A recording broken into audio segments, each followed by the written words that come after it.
민주당 그 경기도지사 이제 경선판이라는 것이 굉장히 많은 분들이 흥미롭게 보고 있는 것이 왜냐하면 흔히들 얘기하는 이름값이 높은 분들이 너무 많이 나와 있어. 예를 들면 우리 당연히 김병주 의원님 말할 것도 없거니와 현역 지사인 김동연 지사도 이제 출사표를 던진 상황이고 게다가 추미애 법사위원장도 나와 있고 또 이제 한준호 의원까지 있기 때문에 도대체 이제 어떤 구도로 선거가 치러져서 누가 이제 과반 득표를 해서 후보가 될지에 대해서 너무나 궁금해하는데 우리 김병주 의원은 당연히 자신이 있으니까 나오신 거 아닙니까? 네, 그렇죠. 네. 그 6.3 지방선거는 어느 선거든 시대 정신이 있어요. 그 시대에 맞는 인물을 원하는 거죠. 6.3 지방선거의 시대 정신은 전 세 가지라고 보고 그 세 가지 기준으로 우리 도민들 또는 당원들이 선택할 거라고 보는데 첫째, 이재명 정부 성공을 누가 도지사가 돼서 견인을 할 수 있느냐.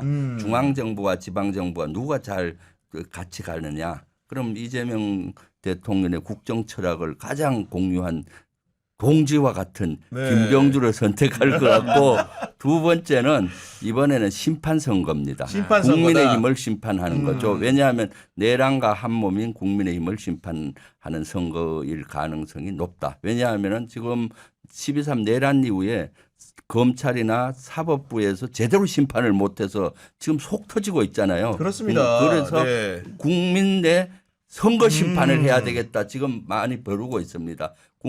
위헌 정당으로 국민의힘 해산하기 전에 표로서 완전히 해산까지 갈 정도로 하겠다는 거. 압도적으로. 네. 그다음 세 번째는 진짜로 우리 삶을 어제보다 오늘 삶을 경기도의 삶을 향상시킬 리더십을 가진 사람이 누구냐. 그리고 미래 AI 시대로 끌고 갈 수 있는 리더가 누구냐 하면은 리더십은 제가 별이 사성 장군인데 정확히 얘기하면은 행정의 별이 4개다. 행정의 별이 왜냐? 4개다. 그 사단이나 군단 이런 군은 작은 정부 기능이 다 있습니다. 그렇죠. 독립사법 체계이기 때문에 법원도 운영해야 되고 병원도 운영하고 수십만 장병의 의식주도 책임지고 교육도 책임지고 어린이집까지 운영해요. 그렇기 때문에 이런 것들을 고민을 해서 했던 사람 경륜이 있죠. 그래서 우리는 사실은 저는 좀 12.12 구테타, 5.16 구테타, 12.3 내란으로 인해서 군 출신이 원죄를 져서 조금 그 평가절하돼 있어요. 사실은 미국 같은 데는 군 출신이 아이젠하워 장군이 대통령 때에서 시스템적으로 잘했을 뿐만 아니라 영국 같은 데도 처칠도 해군사관학교 나오고 군 출신인데 2차 세계대전을 승리로 이끌었고 2차 세계대전 패방했을 때 유럽이 완전 쑥대밭이 됐는데 미국의 마샬 장군이 마샬 계획을 투입을 해서 그걸 재건했거든요. 그래서 군은 사실은 그러한 행정 능력, 위기 관리 능력이 뛰어나기 때문에 그런 것들을 우리 지지자분들이 그 시대 정신 세 가지로 이제 선거가 임박하고 경선이 임박하면 선택하지 않을까 기대해 봅니다. 네, 어쨌든 간에 최근에 이제 제가 또 어쩌다가 처칠 전기를 읽었는데 처칠 닮았다 이렇게 하면 싫어하시죠? 혹시 뭐 다른 방송에서 한준호 의원한테도 하신 거 아니죠? 자칫 닮았다고 혹시 아는 거 아니죠? 예. 아무튼 간에 김병주 의원님이 열심히 뛰고 있는 사유 중에 하나가 두 번째 사유로든 그 내란 척결이 사실은 아직 끝나지 않은 부분들 우리 국민들이 여전히 불안해하고 있는데 그런 것들 역시도 지방선거의 시대 정신이 아닐까 싶은 생각이 드는데 그렇죠. 그런 부분에서 이제 리더십이 그 카리스마가 있는 리더십이 필요하다. 그런 부분에서 어필이 될 것 같다라는 생각이 들고요. 이제 우리 출마자들한테 제가 조언을 해드리고 싶은 게 이런 거예요. 보통 출마한다라고 이제 전문가들 보면 이거 바꿔야 되고 저거 바꿔야 되고 막 그런 이야기를 하시거든요. 근데 생각보다 그렇지 않아요. 이미지는 바뀌지 않거든요. 그래서 원래 자기 이미지를 그대로 가지고 가시는 게 좋다. 그래서 이제 우리가 이장격단이라고 합니다. 자기 장점으로서 단점을 극복해야지. 단점을 바꿀 수 없다. 그러니까 예를 들자면은 의원님은 사성 장군인 게 제일 큰 장점이신 거예요. 저는 그걸 더 강조하실 필요가 있지 않나. 뭐 그런 생각이 듭니다. MZ에서는 이 귀여움 주불리로 또 네, 통하시지 그렇죠. 않습니까? 저희 댓글에 귀엽다 댓글이 제일 많습니다. 실제로 뵈면 진짜 귀여우세요. 말씀도 되게 이렇게 조곤조곤 예쁘게 잘해. 왜냐하면 사실은 우리가 별단 장군 생각하면은 어우, 뭔가 좀 천하를 이렇게 못 봤어요. 뭔가 고압적이고 이럴 그렇죠. 것 같은데 그런 모습이 하나가 없는 민주화 이후의 장군이다 이런 생각이 좀 그런 생각이 충만하게 좀 드는 거고. 그리고 이제 여러 판결 가운데 보면 최근에 이제 네. 그 김건희를 관련된 판결들 최근에 뭐 김상민 전 부장검사 사건 같은 경우에도 대표적이었는데 이 판결을 보면서 우리 그 장성철 선배 같은 경우에 네. 또 어떤 생각 좀 하셨습니까? 네. 진짜 죄송한 말씀이지만 법원은 개혁되어야 되겠구나. 아. 그런 생각이 좀 들더라고요. 신성하다며 원래 사법부 독립에 대해서 굉장히 많은 헌법 정신, 이야기 좀 재판의 독립, 법원의 독립. 그런데 이제 여러 가지로 살펴보니까 왜 김건희 씨와 관련된 판결에서는 이렇게 잣대가 일관되지 않는가. 그러니까요. 좀 이해하지 못할 판결들이 많이 나온 것이 아닌가.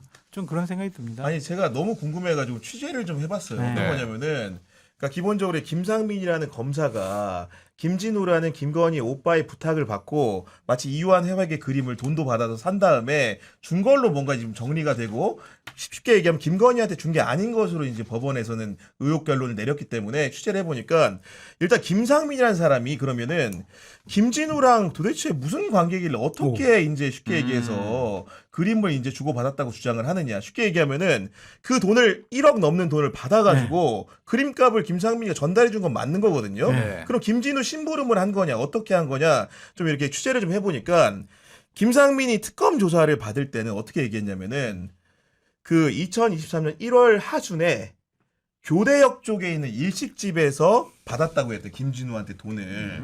그렇게 진술을 했다가 그림값을 받았다고 했다가 법정에서는 본인 집이 제가 알기로 서초동으로 알고 있거든요. 주거지 아파트 정문 옆길에 정차한 김진우의 차량에서 돈을 받았다고 진술을 번복했다는 거예요. 그럼 통상적으로 생각했을 때는 이렇게 중요한 순간에 대한 진술을 하면서 특검 조사 때와 법원 조사 때 이렇게 다른 식의 그 장소 특정을 한다라는 것은 허위 진술의 가능성이 높음에도 불구하고 신빙성이, 예. 이 신빙성에 대해서 왜 이렇게 배척을 하지 않은 것인가라는 의심이 들고 그리고 우리 전에도 시간에 말씀드렸지만은 김진우라는 사람은 공직자도 아닙니다.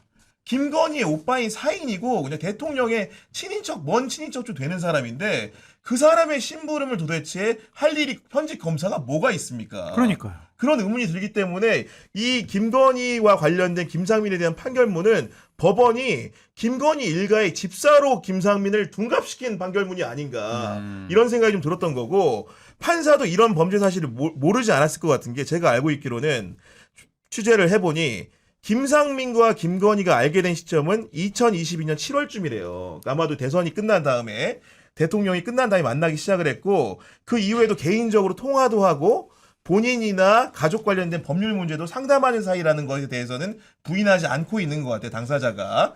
예를 들면 그 법원도 그런 사실을 알고 있는 것 같고 심지어는 그 2023년 9월쯤에는 비화폰으로도 뭐 통화한 흔적 같은 거 남아가지고 그런 추궁을 특검이 했던 것 같은데 그러면 김상민이라는 사람은 어떻게 대통령의 영부인을 이렇게 알아가지고 이렇게 했으며 심지어 오빠까지도 이렇게 알아가지고 그림 중계를 했다는 식으로 거짓말을 할 만큼의 관계가 되었을까? 이 사람의 김상민의 신분은 정치인도 아니고 현직 검사 때 일했다는데 문제가 있는 거거든요. 그래서 이번 특히 이제 김건희 특검이 비판받는 이유 중에 하나가 밑에서부터 재구성해 오다 보니까 김건희와의 관련성 문제를 전혀 캐내지 못했어요.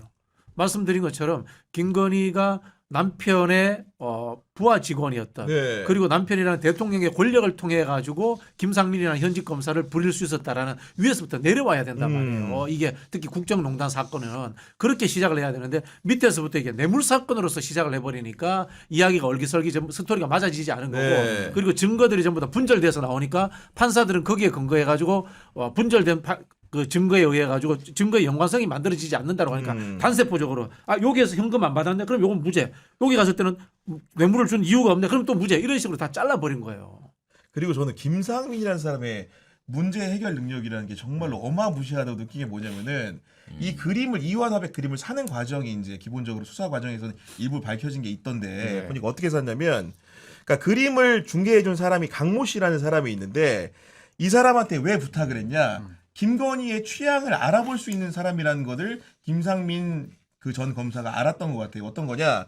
이 강모 씨는 그 21g 대표랑 아는 사이였나 봐요. 그래서 21g 대표인 김모 씨한테 그 취향을 물어보고 그걸 기반으로 해서 이제 그림 구매를 했거든요. 그런 일련의 과정들을 보면 김상민이라는 사람이 정말로 김건희 일가의 줄을 대기 위해서 여러 가지 정보망을 이렇게 펼쳐서 봤구나 이런 생각이 드는 것이고, 그리고 이제 그 반면 이 김진우라는 사람이 결국은 그 일가의 그런 금품 행각이 드러난 게 그 장모 집을 이제 압수수색하는 과정에서 그렇죠. 여러 예. 가지 금품이 나온 거잖아요. 맞습니다. 그 쉽게 얘기해 현금 다발도 발견됐다는 얘기를 저희가 지난번에 판결 선고 과정에 드렸는데 구체적으로 확인을 해보니까 김진우 장모 주거지에서는 포르쉐 과방이 하나 나왔는데 네. 포르쉐 과방 안에 5만 원권 현금이 1억 2,770만 원 있었다고 합니다.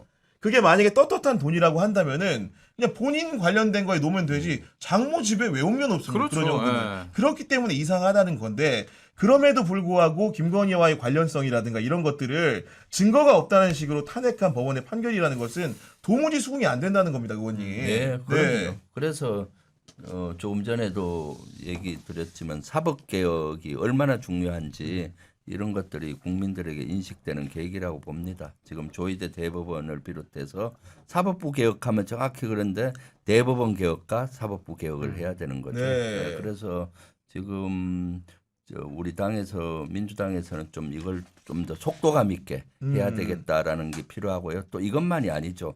이런 것들이 이재명 대통령 공소 취소도 빨리 돼야 된다라고 네. 봐요. 이재명 대통령도 이런 공작 수사, 이런 또 판결 이런 거에 의해서 지금 최대의 피해를 보고 있어서 제가 오늘 아침에 보니까 공소 강력하게, 취소 네. 기자회견도 했습니다.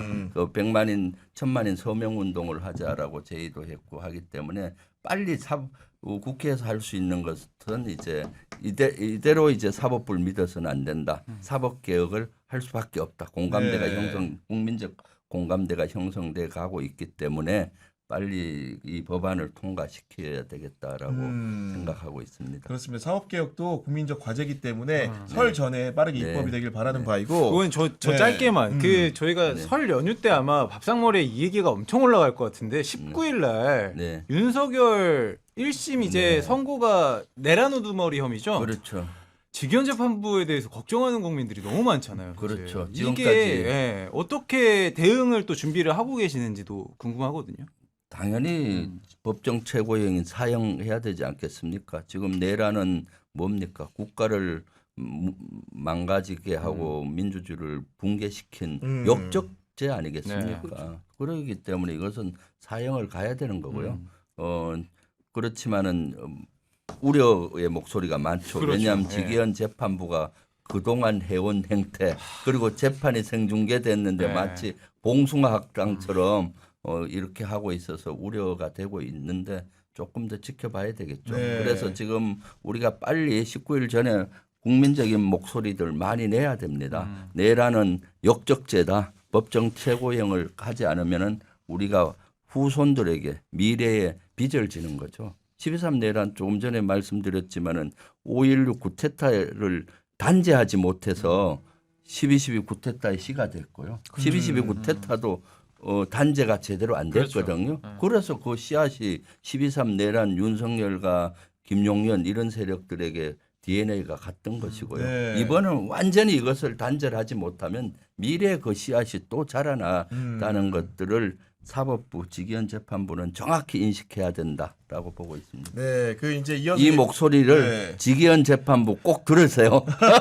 쇼츠를 만들어가지고 샵 주기현 해가지고 보내줘봤어요. 꼭 들으세요. 구교영의 정치 비상구 꼭 들으세요. 꼭 들으세요.